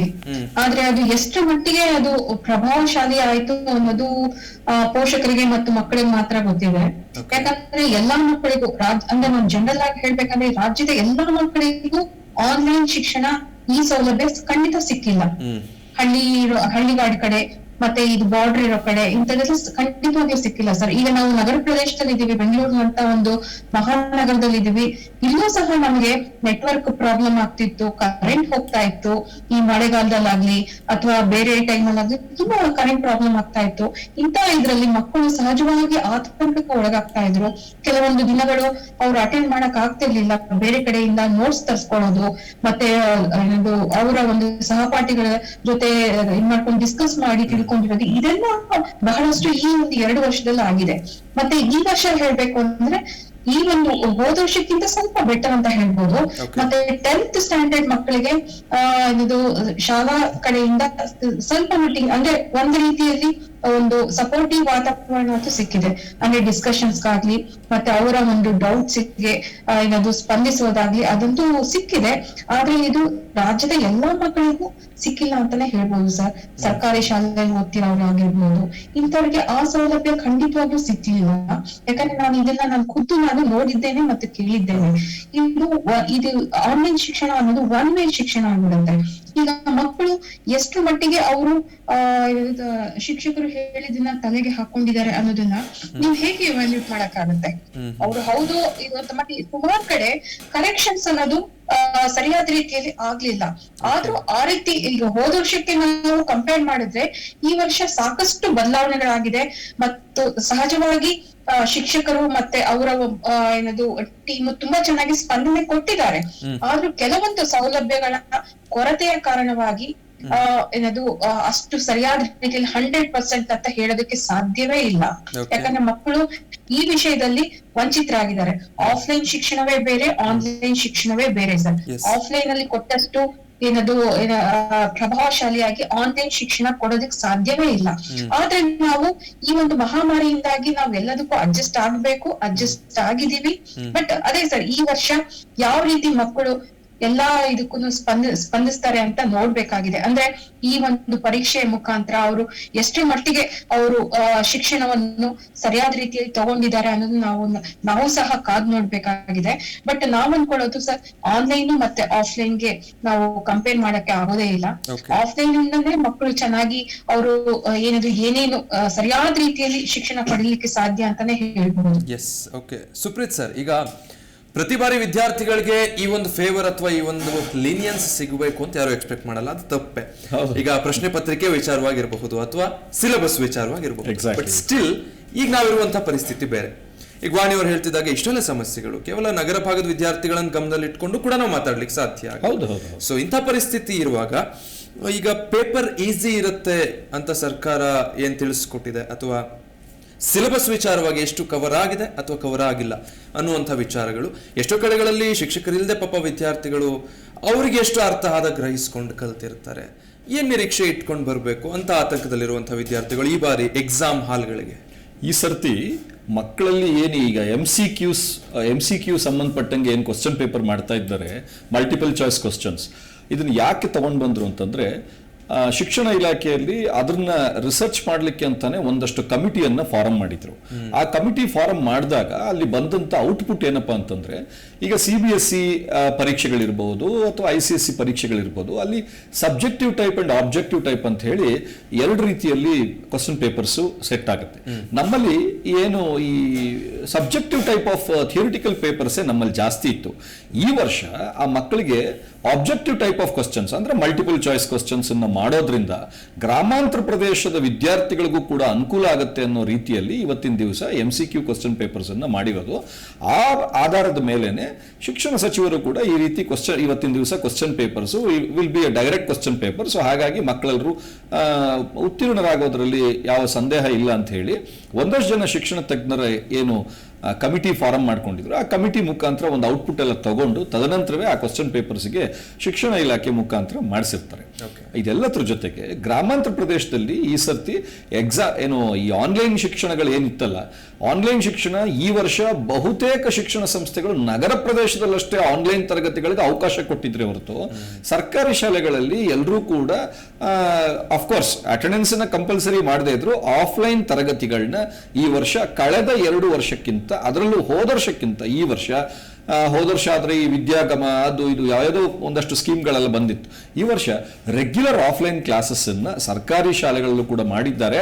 ಯಾಕೆ ಮಾಡಲೇಬೇಕಾಗಿ ಬಂತು ಅಂತಂದ್ರೆ, ಈ ವರ್ಷ ಖಾಸಗಿ ಶಾಲೆಗಳಿಗಿಂತ ಸರ್ಕಾರಿ ಶಾಲೆಗಳಿಗೆ ಅತಿ ಹೆಚ್ಚು ಮಕ್ಕಳು ಹೋಗಿ ಸೇರಿದ್ದು ಈ ವರ್ಷ ಇಡೀ ರಾಜ್ಯಕ್ಕೆ ಗೊತ್ತಿರುವಂತ ಸತ್ಯ. ಸೊ ಹಾಗಾಗಿ ಆ ಮಕ್ಕಳ ಜವಾಬ್ದಾರಿ ಶಿಕ್ಷಣ ಇಲಾಖೆಗೆ ಖಂಡಿತ ಇತ್ತು. ಶಿಕ್ಷಣ ಇಲಾಖೆಯ ಅಧಿಕಾರಿಗಳು ಮತ್ತು ಶಿಕ್ಷಣ ಮಂತ್ರಿಗಳು ಕೂಡ ಅದ್ರ ಬಗ್ಗೆ ಏನು ಸ್ವಯಂ ಪ್ರೇರಿತರಾಗಿ ಆ ಮಕ್ಕಳನ್ನೆಲ್ಲ ಈ ವರ್ಷ ನೋಡ್ಕೊಂಡಿದ್ದಾರೆ. ಒಂದಷ್ಟು ಕಡೆ ಅಫ್ಕೋರ್ಸ್ ಆನ್ಲೈನ್ ಎಲ್ಲ ಕಡೆ ಆಗಿಲ್ಲ, ಅದನ್ನ ಪಾಲಕಪೋಷಕರು ಹೇಳಿದ ಹಾಗೇನೆ ನಾನು ಕೂಡ ಒಪ್ಕೊಳ್ತೇನೆ. ಬಟ್ ಆನ್ಲೈನ್ ಅವಶ್ಯಕತೆ ಈ ಸರ್ತಿ ಜಾಸ್ತಿ ಗ್ರಾಮಾಂತರ ಪ್ರದೇಶದ ಮಕ್ಕಳಿಗೂ ಕೂಡ ಇರಲಿಲ್ಲ ಅನ್ನೋದ್ರ ಬಗ್ಗೆ ನಾನೊಂದಿಷ್ಟು ವಿದ್ಯಾರ್ಥಿಗಳಿಗೆ ಕಿವಿ ಮಾತು ಹೇಳಿ ಬಯಸ್ತೇನೆ. ಓಕೆ, ಇನ್ನೊಂದು ಕೆಲ ಕ್ಷಣಗಳು ಸುಪ್ರೀತ್ ಅವ್ರು ನಮ್ಮ ಜೊತೆಗೆ ಇರ್ತಾರೆ. ಸರ್, ನಾನು ಮತ್ತೆ ನಿಮ್ಮನ್ನು ಮಾತಾಡಿಸಿ ನಿಮ್ಮ ಕೊನೆ ಸಂದೇಶನ ವಿದ್ಯಾರ್ಥಿಗಳಿಗೆ ಮುಟ್ಟಿಸಿ ಅದಾದ್ಮೇಲೆ ನಿಮಗೆ ತೆರಳಿಕ್ಕೆ ಅವಕಾಶ ಮಾಡ್ಕೊಡ್ತೀನಿ. ಅಲ್ಲಿವರೆಗೂ ನಮ್ಮ ಜೊತೆಗೆ ಇರಬೇಕು ಅಂತ ಕೇಳ್ಕೊಳ್ತೀನಿ. ಇನ್ನು ಶ್ರೀಧರ್ ಸರ್, ಈಗ ನೀವು ಹೇಳ್ತಾ ಇದ್ರಿ ನೆನಪಿನ ಶಕ್ತಿ ವಿಚಾರಕ್ಕೆ ಸಂಬಂಧಪಟ್ಟ ಹಾಗೆ, ನಾನು ಏನು ಓದಿಲ್ಲ ಅನ್ನೋದು ಬೇರೆ, ಬಟ್ ನಾನು ಎಲ್ಲವನ್ನೂ ಓದಿದ್ದೆ, ಆ ಸಂದರ್ಭಕ್ಕೆ ನೆನಪಾಗ್ತಾ ಇಲ್ವಲ್ಲ ಅನ್ನೋದು ಬೇರೆ. ಈ ಜಂಜಾಟದಲ್ಲಿ ಟೈಮ್ ಮ್ಯಾನೇಜ್ಮೆಂಟ್ ಅನ್ನೋದು ಕೂಡ ವಿದ್ಯಾರ್ಥಿಗಳಿಗೆ ಒಂದು ಚಾಲೆಂಜ್ ಆಗುತ್ತೆ. ಸೊ ಇರೋ ಸಮಯದ ಒಳಗೆ ಈ ಸಮಸ್ಯೆಗಳನ್ನು ಕೂಡ ಸರಿಪಡಿಸ್ಕೊಂಡು ನಾನು ಪರೀಕ್ಷೆನ ಎದುರಿಸಬೇಕು ಅಂತ, ಇದೆಲ್ಲವನ್ನು ಹೇಗೆ ಹ್ಯಾಂಡಲ್ ಮಾಡೋದು ವಿದ್ಯಾರ್ಥಿಗಳು? ಆ ಡ್ಯೂರೇಷನ್ ಏನಿರುತ್ತೆ ಪರೀಕ್ಷೆ ಬರೀಲಿಕ್ಕೆ ಅಂತ ಕೂತಾಗ ಆ ಸಂದರ್ಭದಲ್ಲಿ? ಅದೇ, ಈಗ ಅದೊಂದು ಸಾಮಾನ್ಯವಾಗಿ ಮನಃಶಾಸ್ತ್ರದ ಸೈಕೋಮೆಟ್ರಿಕ್ ಎವ್ಯಾಲ್ಯೂಯೇಷನ್ ಅಂತ ಕರೀತಾರೆ. ಅಂತಂದರೆ ಮನೋಮಾಪನಗಳಿದೆಯಲ್ಲ, ಅವು ಯಾವ ರೀತಿಯಲ್ಲಿ ತಯಾರಿ ಮಾಡ್ತಾರೆ ಅಂದರೆ, ಒಂದು ಪ್ರಶ್ನೆ, ಉದಾಹರಣೆಗೆ ಒಂದು ಪ್ರಶ್ನೆ ಕೇಳಿದಾಗ ಅದನ್ನು ನೋಡಿ ಅದಕ್ಕೆ ಉತ್ತರ ಕೊಡೋದಕ್ಕೆ ಪ್ರತಿಕ್ರಿಯಾ ಅವಧಿ, ರಿಯಾಕ್ಷನ್ ಟೈಮ್, ಈ ಸಮಯದಲ್ಲಿ ಯಾವ ಯಾವ ಮಾಹಿತಿ, ಅಗತ್ಯ ಮಾಹಿತಿಗಳು ಯಾವ ರೀತಿಯಲ್ಲಿ ಬರುತ್ತೆ, ಇದರ ಸಾಮಾನ್ಯತೆ ಏನು, ಅಂದರೆ ಎಲ್ಲರಲ್ಲೂ ಹೀಗೆ ಆಗತ್ತಾ ಅಥವಾ ಇದೇನೋ ಒಂದು ವಿಶೇಷ ಗುಣನ ಅಂತ. ಎಲ್ಲ ಬುದ್ಧಿ ಪರೀಕ್ಷೆಗಳಲ್ಲಿಯೂ ಇದೇ ಆಧಾರ. ಅಂದರೆ ಯಾರು ಬೇಗ ಆನ್ಸರ್ ಮಾಡ್ತಾರೋ, ಉತ್ತರ ಕೊಡ್ತಾರೋ ಅವರಿಗೆ ಹೆಚ್ಚು ಅಂಕಗಳು ಬರುತ್ತೆ. ಹೆಚ್ಚು ಅಂಕಗಳು ಬಂದರೆ ಹೆಚ್ಚು ಬುದ್ಧಿವಂತರು ಅನ್ನುವಂತಹ ಒಂದು ನಂಬಿಕೆ. ಇದು ಇವತ್ತಿನ ಕಾಲಘಟ್ಟದಲ್ಲಿ ಈ ಪ್ರಕರಣದಲ್ಲಿ, ಅಂದರೆ ಈ ಪರೀಕ್ಷಾ ಪ್ರಕರಣದಲ್ಲಿ ಕಳೆದ 2 ವರ್ಷದ ಅವಧಿಯಲ್ಲಿ ಮಕ್ಕಳಿಗೆ ಬೋಧನೆಯ ಪ್ರಕ್ರಿಯೆಗಳು ಹಾಗೆ ಕಲಿಕೆಯ ಪ್ರಕ್ರಿಯೆಗಳಲ್ಲಿ ಸ್ವಲ್ಪ ಗೊಂದಲ ಇದೆ. ಒಂದು, ತಂತ್ರಜ್ಞಾನ ಆಧಾರಿತ ಸಲಕರಣೆಗಳ ಮೂಲಕ ಮಾಹಿತಿಯನ್ನು ಪಡೆದದ್ದು, ಮುಖಾಮುಖಿ ಫೇಸ್ ಟು ಫೇಸ್ ಇಂಟ್ರಾಕ್ಷನ್ ಇಲ್ಲಿರುವಂತಹ ಒಂದು ಪ್ರಕರಣದಲ್ಲಿ ಸ್ಮೃತಿಯ ಮೇಲೆ ಬೀರಿರುವಂತಹ ಅಥವಾ ಆಗಿರುವಂತಹ ಪರಿಣಾಮಗಳು. ಸಾಮಾನ್ಯವಾಗಿ ಸಂಶೋಧನೆಗಳು ಏನು ಹೇಳುತ್ತೆ, ಎದುರುಗಡೆ ಒಬ್ಬ ವ್ಯಕ್ತಿ ಹತ್ರ ಇದ್ದು ಮಾತಾಡಿದಾಗ ನೆನಪು ಮಾಹಿತಿಗಳು ಬಂದಾಗ ಅದರ ಉಳಿಯೋದು ಮಟ್ಟ ಇದೆಯಲ್ಲ, ಪ್ರಮಾಣ ಅದು ಜಾಸ್ತಿ ಇರುತ್ತೆ ಅಂತ. ಇಲ್ಲಿ ಆ ತರಹದ ಒಂದು ಸಮಯ ಅಥವಾ ಆ ತರಹದ ಒಂದು ನಿಯಮಗಳು ಇವಾಗ ಅನ್ವಯಿಸೋದಿಲ್ಲ. ಯಾಕೆಂತಂದರೆ ಪ್ರಶ್ನೆ ಪತ್ರಿಕೆಗಳನ್ನೇ ರೀತಿಯನ್ನೇ ಬದಲಾವಣೆ ಮಾಡಿದ್ದಾರೆ. ಮಕ್ಕಳು ಇಂತಹ ಒಂದು ಸಂದರ್ಭದಲ್ಲಿ ಈಗಾಗಲೇ ನನಗನ್ಸುತ್ತೆ ಸ್ವಲ್ಪ ಮಟ್ಟಿಗೆ ಇದರ ಬಗ್ಗೆ ಅರಿವಿರುತ್ತೆ ಅವರಿಗೆ. ಆ ಪ್ರಶ್ನೆಯ ಉದ್ದೇಶ ಏನು, ಅದು ಯಾವ ಮುಖ್ಯ ಅಂಶಗಳಿದೆ ಪ್ರಶ್ನೆಯಲ್ಲಿ, ಆಯ್ಕೆ ಹೇಗೆ ಮಾಡ್ಕೋಬೇಕು, ಇದೊಂದು ಆಯ್ಕೆ. ನೀವೊಂದು ತರಕಾರಿ ಅಂಗಡಿಗೆ ಹೋಗಿದ್ದ ಪಕ್ಷದಲ್ಲಿ ಗಮನ ಕೊಟ್ಟು ಆಯ್ಕೆ ಮಾಡಿಕೊಂಡ್ರೆ ಬಹುಶಃ ನಿಮಗೆ ಒಳ್ಳೆ ತರಕಾರಿಗಳು ಸಿಗಬಹುದು. ಇದು ನಿಜವಾಗ್ಲೂ ಒಳ್ಳೆ ಹೋಲಿಕೆಯ ಉದಾಹರಣೆ ಅಲ್ಲ. ಆದರೆ ಸಣ್ಣದಾಗಿ ನೀವು ಇದನ್ನು ಉದಾಹರಣೆಯಾಗಿ ತಗೊಂಡ್ರೆ ಒಂದು ಪ್ರಶ್ನೆ ಇದೆ, ಆ ಪ್ರಶ್ನೆಯಲ್ಲಿ 5 ಪದಗಳಿರ್ಬೋದು, 6 ಪದಗಳಿರ್ಬೋದು, ಆಯ್ಕೆಯ ರೀತಿ ಹೌದೋ ಅಲ್ಲೋ ಇರ್ಬೋದು, ಸರಿ ತಪ್ಪು ಇರ್ಬೋದು. ಹೌದೋ ಅಲ್ಲೋ ಅನ್ನೋದು ನಿಮ್ಮ ಉತ್ತರದ ಅಥವಾ ಅಂಕಿಗಳನ್ನು ಗಳಿಸೋದನ್ನ ಸೂಚಿಸುತ್ತೆ. ಆದ್ರಿಂದಾನೇ ನಿಮ್ಮ ಗಮನ ಶಕ್ತಿ ಈ ವಾಕ್ಯವನ್ನ ಸಾವಧಾನದಿಂದ ಓದಬೇಕಾಗತ್ತೆ. ಒಂದು ಗುಣ ಏನ್ ಗೊತ್ತಾ ಮಿದುಳದು, ಮಿದುಳು ಮೊದಲು ಕುತೂಹಲವನ್ನ ವ್ಯಕ್ತಪಡಿಸುತ್ತೆ, ಆಮೇಲೆ ಶೋಧನೆ ಅಂತ ಕರೀತಾರೆ. ಮಿದುಳು ಕೆಲಸ ಮಾಡೋದೇನೆ ಯಾಕೀಗೆ, ಏನಾಯ್ತು ಅನ್ನುವಂತಹ ಪ್ರಶ್ನೆಗಳು. ಮಿದುಳಲ್ಲಿ ಯಾವಾಗ್ಲೂ ಪ್ರಶ್ನೆಗಳೇ ಜಾಸ್ತಿ. ಆದ್ರಿಂದ ನೀವು ಪ್ರಶ್ನೆಗಳನ್ನೇ ಓದಬೇಕಾದ್ರೆ ಮಿದುಳಿಗೆ ಈ ಒಂದು ಮಾಹಿತಿಯನ್ನ ರವಾನೆ ಮಾಡಬೇಕು. ಇಲ್ಲೊಂದು ಪ್ರಶ್ನೆ ಇದೆ, ಇದಕ್ಕೆ ಉತ್ತರ ಹೌದು ಅಲ್ಲ ಅನ್ನೋದಷ್ಟಕ್ಕೆ ಸೀಮಿತ, ವಿವರಣೆ ನೀವು ಹುಡುಕಕ್ಕೆ ಹೋಗ್ಬೇಡಿ. ಮನಸ್ಸನ್ನು ನೀವು ಈಗ ಯಾವ ರೀತಿಯಲ್ಲಿ ತಯಾರಿ ಮಾಡ್ಕೋಬೇಕು ಅಂತಂದ್ರೆ, ಒಂದು ವಾಕ್ಯದಲ್ಲಿ ಪ್ರಮುಖವಾಗಿರುವಂತಹ ಅಂಶ ಯಾವುದು ಅನ್ನೋದನ್ನ ಸ್ವಲ್ಪ ಗಮನ ಕೊಟ್ರೆ ಗೊತ್ತಾಗ್ಬಿಡುತ್ತೆ. ಅದರ ಕಡೆ ಈಗಲಿಂದನೇ ಮತ್ತೊಮ್ಮೆ ನಿಗಾ ಹರಿಸಿ. ಇನ್ನು ಪರೀಕ್ಷೆಯ ಅವಧಿಯಲ್ಲೂ ಕೂಡ ಅದನ್ನ ನೀವು ಆ ವಾಕ್ಯವನ್ನ ಓದಿದಾಗ ಮಿದುಳಿಗೆ ಇದೊಂದು ಪ್ರಶ್ನೆ ಇದೆ, ಇದಕ್ಕೆ ಹೌದು ಅಥವಾ ಅಲ್ಲ ಅನ್ನೋದನ್ನ ಟಿಕ್ ಮಾಡಬೇಕು. ಬಹುಶಃ ಅದೇ ಇರ್ಬೋದು ಅಂತ ಕಾಣುತ್ತೆ MCQ ಅನ್ನುವಂತಹ ಒಂದು ಆಯ್ಕೆಯ ಪ್ರಶ್ನೆಗಳು ಬಂದಾಗ. ಆದ್ರಿಂದ ಅಲ್ಲೂ ಆಯ್ಕೆಯಲ್ಲೂ ಬೇರೆ ವಿಧಾನಗಳಿರುತ್ತೆ, ಯಾವ ವಿಧಾನ ಅನುಸರಿಸ್ತಾರೋ ಗೊತ್ತಿಲ್ಲ. 3-4 ಉತ್ತರಗಳಿರುತ್ತೆ, ಅದರಲ್ಲಿ ಆಯ್ಕೆ ಮಾಡ್ಕೋಬಹುದು, 1-2 ಇರಬಹುದು. ಏನೇ ಆಗಿದ್ರು ಕೂಡ ವಾಕ್ಯದ ದೃಷ್ಟಿಯಿಂದ ನೀವು ಗಮನ ಹರಿಸಬೇಕಾಗಿರೋದು ವಾಕ್ಯದ ಪ್ರಮುಖ ಪದದ ಮೇಲೆ. ಪ್ರಮುಖ ಪದ ಏನು ಅನ್ನೋದು ನೀವು ಹುಡುಕೋದೇ ಬೇಡ, ಗೊತ್ತಾಗ್ಬಿಡುತ್ತೆ. ಆದ್ರಿಂದ ಇದ್ರ ಕಡೆ ಗಮನ ಕೊಡಿ. ಇನ್ನು ಇಂತಹ ಒಂದು ಸಮಯದಲ್ಲಿ ಇಷ್ಟೊಂದು ಕ್ವಶನ್ ಇದೆಯಲ್ಲ, ಬೇಗ ಮಾಡಬೇಕು. ಈ ಧಾವಂತ ಇಟ್ಕೊಳಕ್ ಹೋಗ್ಬೇಡಿ, ನೀವು ಕೊನೆಯ ಇದಕ್ಕೆ ನೋಡಕ್ ಹೋಗ್ಬೇಡಿ, ಒಂದೊಂದಾಗಿ ಬಗೆಹರಿಸ್ಕೊಂಬನ್ನಿ. ಒಂದು ವೇಳೆ ಇದಾಗಲಿಲ್ಲ ಅಂತಂದ್ರೆ ಕ್ಷಣಕಾಲ ಬಿಡುವು ಕೊಟ್ಟು ಮಿದುಳಿಗೆ ಮುಂದಿನಕ್ಕೆ ಹೋಗಿ. ಅವಸರದಿಂದ ಓಡೋಗುವಂತಹ ಸನ್ನಿವೇಶವನ್ನ ಮನಸ್ಸಿಗೆ ತಂದು ಕೊಡಬೇಕು. ಅದರಿಂದ ಅವಸರ ಅನ್ನೋದು ಆತಂಕವನ್ನು ಸೃಷ್ಟಿ ಮಾಡುತ್ತೆ. ಪದಗಳನ್ನು ನೀವು ಗಮನ ಹರಿಸಿದ್ರೆ ಆತ್ಮವಿಶ್ವಾಸ ಹೆಚ್ಚಾಗತ್ತೆ. ಸರಿ ತಪ್ಪು ಅನ್ನೋದು ಆಯ್ಕೆ ಆಗಿರೋದ್ರಿಂದ ಮನಸ್ಸಿನೊಳಗಡೆ ನೀವು ಒಂದು ರೀತಿಯಲ್ಲಿ ವಾದ ವಿವಾದ ಮಾಡ್ಕೊಳ್ಳೋದಕ್ಕೆ ಅನಗತ್ಯವಾಗಿ ಹೋಗಬೇಡಿ. ಗೊಂದಲ ಬರೋದು ಸರಿನಾ ತಪ್ಪ, ಕೆಲವು ಮಕ್ಕಳು ಹೊಡೆದು ಬಿಡ್ತಾರೆ, ಇಲ್ಲ ಇದಲ್ಲ ಇದು ಅಂಥದ್ದು ಅಭ್ಯಾಸನ ಇದ್ರೆ ಸ್ವಲ್ಪ ಮಟ್ಟಿಗೆ ಅದರಲ್ಲಿ ಬದಲಾವಣೆಯ ಪ್ರಯತ್ನ ಮಾಡಿ. ಹೇಗೆ ಬದಲಾವಣೆ ಮಾಡಬಹುದು ನೀವು ನೋಡಿ, ನಾನು 2 ಸತಿ ಯೋಚನೆ ಮಾಡಿ ತಪ್ಪು ಸರಿ ಅಂತ ಹೊಡೆದಾಕ್ತೀನಾ ಅನ್ನುವಂತಹ ಒಂದು ಮನೋಭಾವ ಇದ್ದ ಪಕ್ಷದಲ್ಲಿ ತಜ್ಞರನ್ನ ಭೇಟಿ ಮಾಡಿ. ನೀವೇ ಅದಕ್ಕೆ ಉತ್ತರ ಸಿಕ್ಕಿದ್ರೆ ನಿಜವಾಗ್ಲೂ ಸಂತೋಷ. ಹಾಗಾಗಲಿಲ್ಲ ಅಂತಂದ್ರೆ ನಿಮ್ಮ ಶಿಕ್ಷಕರನ್ನ ಕೇಳಿ. ಅದು ಆಗಲಿಲ್ಲ ಅಂತಂದ್ರೆ ನನಗನ್ಸುತ್ತೆ ಇನ್ನೊಂದ್ಸತಿ ಪ್ರಶ್ನೆ ಓದಿ, ನಿಮಗೆ ಬಿಡುವಿರುತ್ತೆ, ಉತ್ತರ ಯಾವುದು ಅಂತ ತಿಳ್ಕೊಳ್ಳಿ. ಮೊದಲು ಉತ್ತರವನ್ನ ಗಮನ ಕೊಡಿ, ಆಮೇಲೆ ಪ್ರಶ್ನೆ ಕಡೆ ಹೋಗಿ. ಒಂಥರ ರಿವರ್ಸ್ ಇಂಜಿನಿಯರಿಂಗ್ ಇದ್ದಂಗೆ. ಇವು ಎಷ್ಟೋ ಸತಿ ಕೆಲವು ಮಕ್ಕಳಿಗೆ ಬೆನಿಫಿಟ್ ಆಗುತ್ತೆ. ಅದರಿಂದ ಮಕ್ಕಳೇ ಪರೀಕ್ಷೆಯ ಸಮಯದಲ್ಲಿ ಈ ತರಹದ ಪ್ರಶ್ನೆಗಳನ್ನ ಕೇಳಿದಾಗ ಹೌದು ಅಲ್ಲ ಅನ್ನೋದು ಉತ್ತರ ಆಗಿರುತ್ತೆ.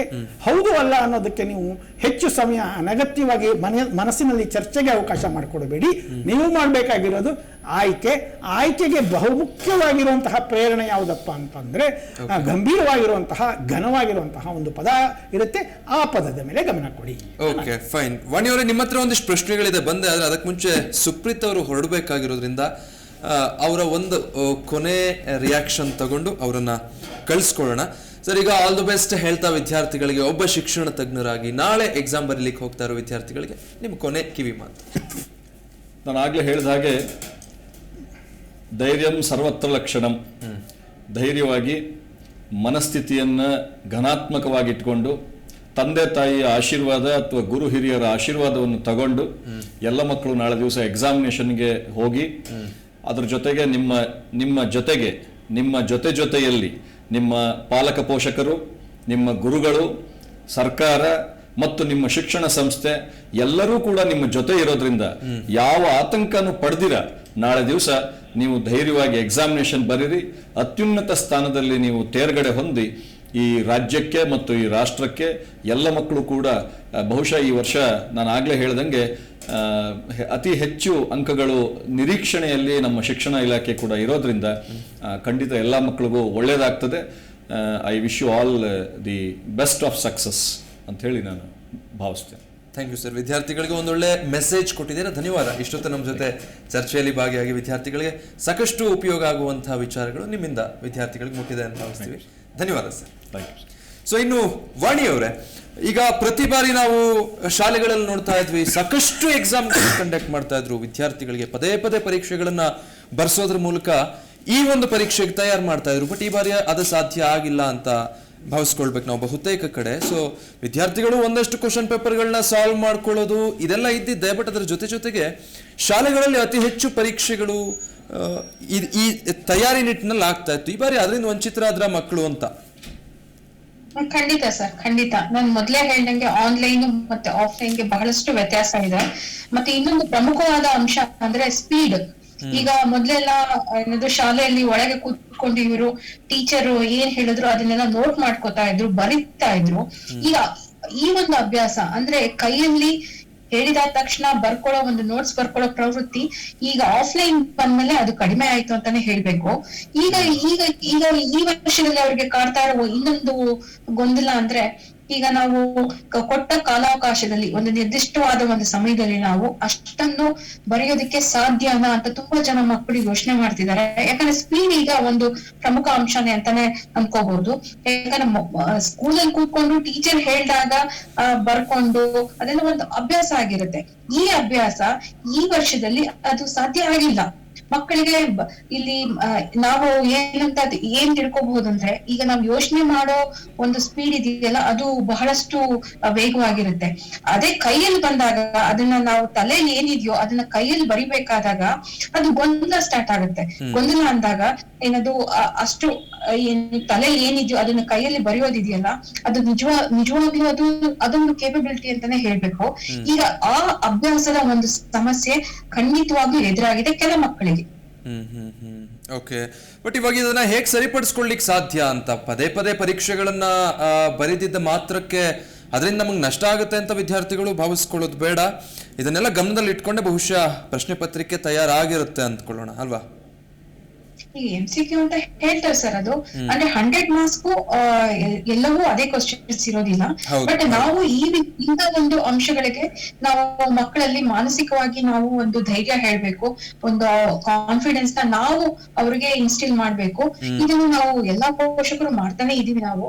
ಯಾಕಂದ್ರೆ ಅದು ಗೊಂದಲ ಅಷ್ಟೇ. ಅದು ಇದು ಗೊಂದಲ ಅಂದ್ರೆ ಆಗತ್ತಾ ಆಗಲ್ವಾ ಅಂತ. ಬಟ್ ನಾವು ಅದನ್ನ ಸರಿಪಡಿಸ್ಬೇಕಷ್ಟೇ. ಇದು ತೊಂದ್ರೆ ಇಲ್ಲ, ಏನದು ಅದು ಸಾಧ್ಯ, ಆ ಕೇಪಬಿಲಿಟಿ ನಿನ್ನಲ್ಲಿದೆ ಅಂತ ಹೇಳಿ ನಾವು ಮೊದ್ಲೇನೆ ನಾವು ಒಂದು ರೀತಿಯಲ್ಲಿ ಮಾನಸಿಕವಾಗಿ ಅವ್ರನ್ನ ಏನದು ಅವ್ರನ್ನ ಪ್ರಿಪೇರ್ ಮಾಡ್ಬಿಟ್ರೆ ಇದ್ರ ಬಗ್ಗೆ ವಿದ್ಯಾರ್ಥಿ ಪರೀಕ್ಷೆ ಟೈಮಲ್ಲಿ ಕನ್ಫ್ಯೂಸ್ ಆಗಲ್ಲ.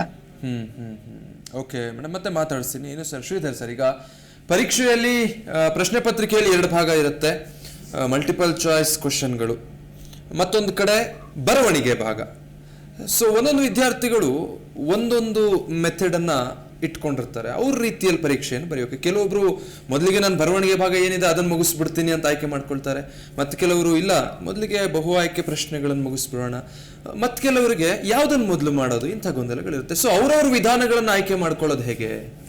ಅದೇ ನೋಡಿ, ಸಾಮಾನ್ಯ ಇದೊಂದು ಸಣ್ಣ ತಿರ್ಗಾ ಏನಂತಾರೆ, ನಿಮ್ಮದೇ ಅನುಭವದ ಮೇಲೆ ಇದಕ್ಕೊಂದು ಉತ್ತರ ಕಂಡ್ಕೋಬಹುದು. ಏನಪ್ಪ, ತಕ್ಷಣದಲ್ಲಿ ನಿಮಗೆ ಉತ್ತರ ಹೊಳೆಯುವಂತಹ ಒಂದು ಸ್ವಭಾವ ನಿಮ್ಮಲ್ಲಿದ್ದರೆ, ಕೆಲವರು ಕೇಳಕ್ಕೆ ಮುಂಚೆನೇ ಉತ್ತರ ಸಿದ್ಧ ಮಾಡ್ಕೊಂಡಿರ್ತಾರೆ. ಅಂತಹದ್ದೊಂದು ಸ್ವಭಾವ ನಿಮ್ಮಲ್ಲಿ ಏನಾದ್ರು ಇದ್ದು ಪಕ್ಷದಲ್ಲಿ ನನಗನ್ಸತ್ತೆ ನೀವು ಮೊದಲಿಗೆ ಬಹು ಆಯ್ಕೆಯ ಪ್ರಶ್ನೆಗಳ ಕಡೆ ಗಮನ ಕೊಡೋದು ಒಳ್ಳೆಯದು. ಮತ್ತು ಏನೇ ಮಾಡಿದ್ರೂ ನೀವು ಪ್ರಶ್ನೆ ಪತ್ರಿಕೆಯನ್ನು ಸಂಪೂರ್ಣವಾಗಿ ಅದನ್ನು ನೀವು ಬಿಡಿಸಲೇಬೇಕು. ಆದ್ದರಿಂದ ಇದನ್ನು ಮೊದಲು ಮಾಡ್ತೀನೋ ಅದನ್ನು ಮೊದಲು ಮಾಡ್ತೀನೋ ಅನ್ನೋವಂತಹ ಒಂದು ಗೊಂದಲಕ್ಕೆ ಆದ್ಯತೆ ಕೊಡೋದು ಬೇಡ. ಆ ಕ್ಷಣದಲ್ಲಿ ನನಗನ್ಸತ್ತೆ ಇದನ್ನು ಮಾಡಬೇಕು ಅಂತ ಅಷ್ಟಕ್ಕೇ ನೀವು ನನಗನ್ಸತ್ತೆ ಸೀಮಿತ ಮಾಡ್ಕೋಬೇಕು. ಅಂದರೆ ನಿಮ್ಮ ಮನಸ್ಸಿಗೆ ಥಟ್ಟನೆ ಏನು ಬರುತ್ತೋ ಅದರ ಕಡೆ ಗಮನ ಕೊಟ್ಬಿಡಿ. ಪರೀಕ್ಷೆಯ ವೇಳೆ ಇರುತ್ತಲ್ಲ, ಇದನ್ನು ಮಾಡಲಾ ಅಂತ ಕಾಲಹರಣ ಮಾಡೋದಕ್ಕೆ ಅವಕಾಶ ಮಾಡಿಕೊಡ್ಬೇಡಿ. ಯಾಕೆಂದರೆ ಕಾಲಹರಣ ಮಾಡೋದು ಕೂಡ ಒಳ್ಳೆಯ ಗುಣವೇ, ಆದರೆ ಈ ಸಮಯದಲ್ಲಿ ನಿಮಗೆ ಇರೋ ಅವಧಿ ಕಡಿಮೆ. ಎರಡನೇದು, ತುಂಬ ಪ್ರಶ್ನೆಗಳಿರುತ್ತೆ. ಇನ್ನು ಮೂರನೇದು, ಈ ಒಂದು ಅವಧಿಯಲ್ಲಿ ನಿಮಗೆ ಯಾವ ಮಟ್ಟದ ಉತ್ತರಗಳು ಸರಿಯಾಗಿ ಬರಲ್ಲ ಅನ್ನೋದರ ಬಗ್ಗೆ ಕೂಡ ಗೊಂದಲಗಳಿರುತ್ತೆ. ಆದ್ದರಿಂದ ಪ್ರಯತ್ನ ಏನು ಮಾಡಿದ್ದೀರಾ, ಕಲ್ತಿದ್ದೀರಾ, ಅದನ್ನ ಬಳಕೆಗೆ ನಿಮಗೆ ಸುಲಭವಾಗಿ ಬರಬೇಕು ಅಂತಂದ್ರೆ ನಿಮ್ಮ ಮನಸ್ಸಿಗೆ ತಕ್ಷಣದಲ್ಲಿ ಇದು ಸರಿ ಅನ್ನೋದು ಬಂದಾಗ ಅದನ್ನ ಒಪ್ಕೊಳ್ಳಿ. ಅಲ್ಲ, ಅವಸರದಿಂದ ಮಾಡ್ತಾ ಇದ್ದೀನಲ್ಲ ಅಂತ ಪ್ರಶ್ನೆ ಹೋಗ್ಬೇಡಿ. ಒಂದು ಇನ್ನು ಬರವಣಿಗೆಗೆ ಆದ್ಯತೆ ಇರೋರು, ಕೆಲವರಿಗೆ ಬರೆಯೋ ಒಂದು ಖುಷಿ ಇರುತ್ತೆ, ಅದು ನಿಜವಾಗ್ಲೂ ಅದ್ಭುತವಾಗಿರೋ ಗುಣ. ಹಾಗೆ ಅಂತ ಹೇಳ್ಬಿಟ್ಟು ಅದು ಬರೀದಿರೋರ ಬಗ್ಗೆ ನಾನು ಏನು ಹೇಳ್ತಾ ಇಲ್ಲ, ಆದ್ರೆ ಅದೊಂದು ಒಳ್ಳೆ ಗುಣ. ಅಂತಹ ಒಂದು ಅಭ್ಯಾಸ ಇದ್ದ ಪಕ್ಷದಲ್ಲಿ, ಯಾಕಂದ್ರೆ ಶಾಲಾ ವಯಸ್ಸಿನಲ್ಲಿ ನನಗೆ ತಿಳಿದ ಮಟ್ಟಿಗೆ ಎಲ್ಲ ಮಕ್ಕಳು ಬರೀಲೇಬೇಕು. ಈ ಒಂದು 2 ವರ್ಷದಲ್ಲಿ ನಡೆದಿರೋ ಘಟನೆಗಳೇ ಬೇರೆ, ಆದ್ರೆ ಬರವಣಿಗೆ ಅನ್ನೋದು ಅಗತ್ಯ. ಆದ್ರಿಂದ ಬರವಣಿಗೆಗೆ ಮತ್ತೆ ನೋಡಿ, ಇನ್ನೊಂದು ಮುಖ್ಯ ವಿಷಯ, ನಿಮಗೆ ಅಂಕಗಳನ್ನು ಕೊಡಬೇಕಾದ್ರೂ ಕೂಡ ನಿಮ್ಮ ಬರವಣಿಗೆ ನೀವೇನು ಬರೆದಿದ್ದೀರೋ ಅದನ್ನ ನೋಡೇ ಕೊಡಬೇಕು. ಆದ್ರಿಂದ ಬರವಣಿಗೆಯ ಸ್ವಭಾವ ನಿಮಗೆ ಮುಂದಿದ್ದ ಪಕ್ಷದಲ್ಲಿ ಬರವಣಿಗೆಯ ಪ್ರಶ್ನೆಗಳ ಕಡೆಗೆ ಆದ್ಯತೆ ಕೊಡಿ.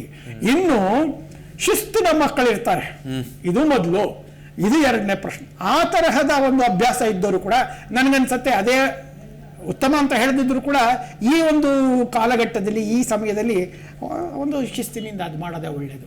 ಈ ಆಯ್ಕೆಗೆಲ್ಲ ಹೋಗ್ಲೇಬೇಡಿ. 1ನೇ ಪ್ರಶ್ನೆ ಆಯ್ತು, ನಿಮ್ಗೆ ಗೊತ್ತಿದೆಯಾ, 2ನೇದಕ್ಕೆ ಹೋಗಿ. ಅದು ಬಿಟ್ಟು ಮೊದಲು ಅದನ್ನು ಶುರು ಮಾಡಲಾ ಇದನ್ನು ಶುರು ಮಾಡಲಾ ಅನ್ನೋಂತಹ ಗೊಂದಲದ ಬದಲು ಕೊಟ್ಟಿದ್ದಾರೆ, ಇದು ಫಸ್ಟ್ ಕ್ವೆಶ್ಚನ್, ಇದಕ್ಕೆ ನಾನು ಉತ್ತರ ಕೊಡ್ತೀನಿ ಅಂದ್ರೆ ನಿಮ್ಮ ಮಟ್ಟದಲ್ಲೇ ಒಂದು ನಿರ್ಧಾರಕ್ಕೆ ಬಂದ್ರೆ ಬಹುಶಃ ಬರಿತಾ ಏನಾಗುತ್ತೆ, ಒಂದು 3 ಗಂಟೆ ಕಾಲದ ಪರೀಕ್ಷೆ ಇರ್ಬೋದು ಅಂತ ಹೇಳೋಣ. ಉದಾಹರಣೆ ಹೇಳ್ತಾ ಇದ್ದೀನಿ.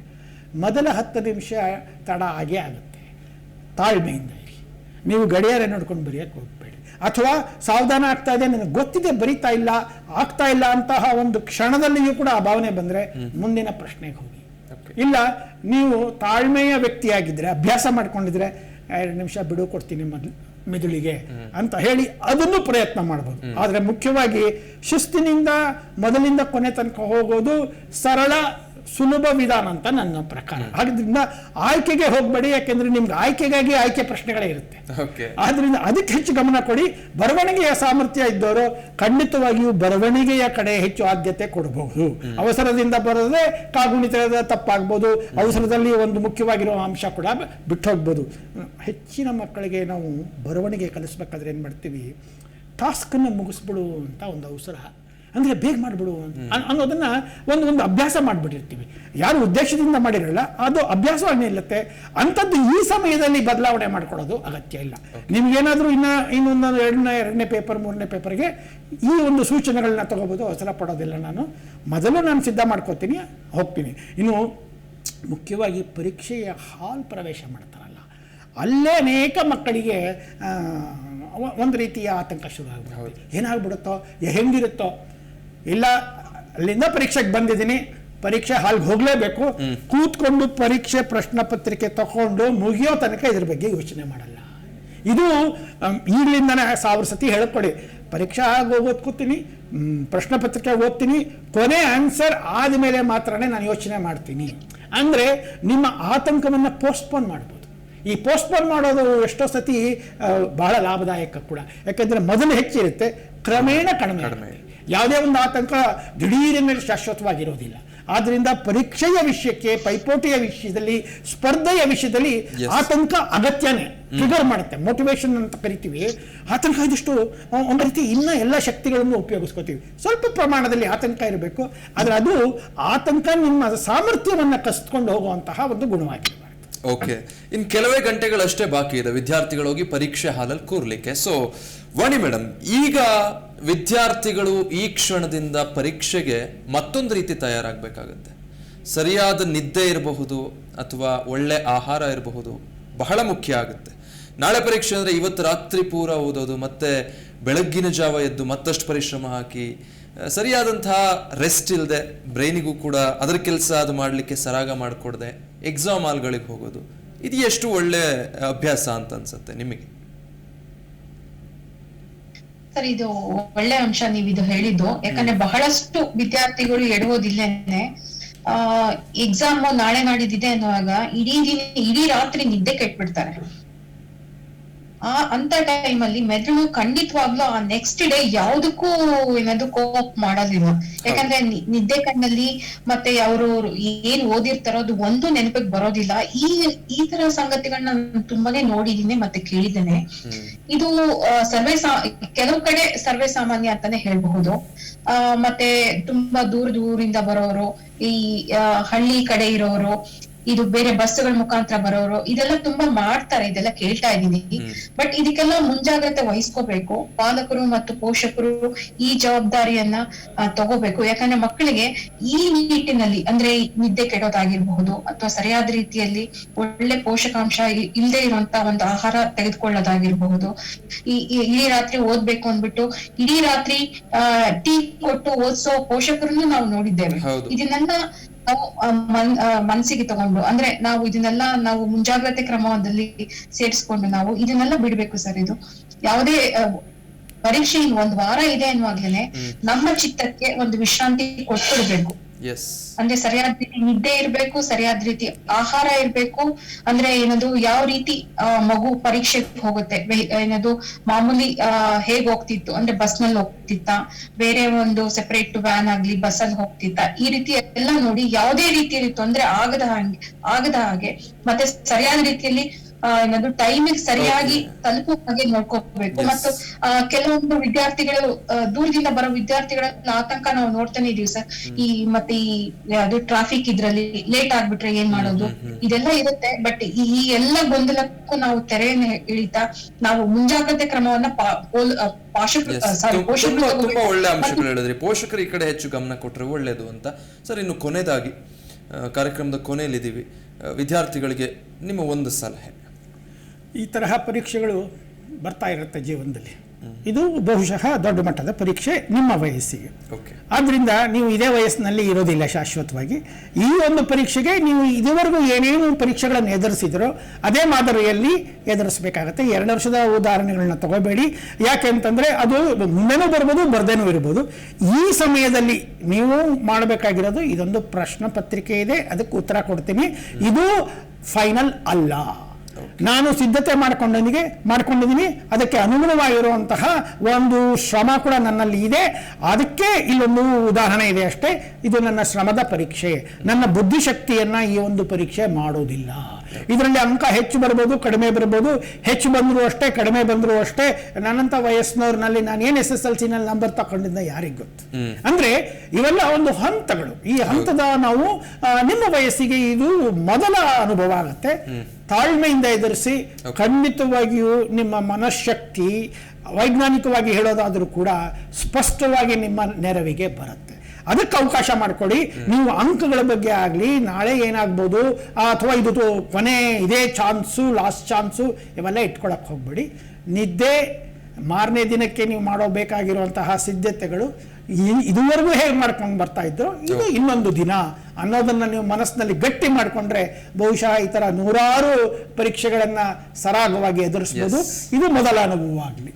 ಓಕೆ, ಧನ್ಯವಾದ ವಾಣಿ ಮತ್ತೆ ಶ್ರೀಧರ್ ಸರ್ ಇಬ್ಬರಿಗೂ ಕೂಡ. ಚರ್ಚೆಯಲ್ಲಿ ಭಾಗಿಯಾಗಿ ಸಾಕಷ್ಟು ಉಪಯುಕ್ತ ವಿಚಾರಗಳು ಚರ್ಚೆ ಮಾಡಿದ್ದೀವಿ ವಿದ್ಯಾರ್ಥಿಗಳಿಗೆ ಅಂತ ಭಾವಿಸ್ತೀನಿ. ಚರ್ಚೆಯಲ್ಲಿ ಭಾಗಿಯಾಗಿದ್ದಕ್ಕೆ ಇಬ್ಬರಿಗೂ ಕೂಡ ಧನ್ಯವಾದ. ಸೊ ಜಿ ಕನ್ನಡ ನ್ಯೂಸ್ ಕಡೆಯಿಂದ ಕೂಡ ನಾಳೆ ಪರೀಕ್ಷೆ ಅಟೆಂಡ್ ಮಾಡ್ತಾ ಇರೋ ಎಲ್ಲ ವಿದ್ಯಾರ್ಥಿಗಳಿಗೆ ಆಲ್ ದಿ ಬೆಸ್ಟ್ ಹೇಳ್ತಾ, ರಿಸಲ್ಟ್ಸ್ ಬಗ್ಗೆ ಹೆಚ್ಚು ತಲೆ ಕೆಡಿಸ್ಕೊಳ್ಬೇಡಿ. ಕಲ್ತಿರೋದನ್ನ ಅಚ್ಚುಕಟ್ಟಾಗಿ ಪರೀಕ್ಷೆಯಲ್ಲಿ ಹಾಗೆ ಪ್ರಸ್ತುತಪಡಿಸುವಂಥ ಪ್ರಯತ್ನ ಅಷ್ಟೇ ಮಾಡಿ ಅಂತ ಹೇಳ್ತಾ, ನೋಡ್ತಾ ಇರಿ ಜಿ ಕನ್ನಡ ನ್ಯೂಸ್, ಸತ್ಯವೇ ಸುದ್ದಿಯ ಜೀವಾಳ.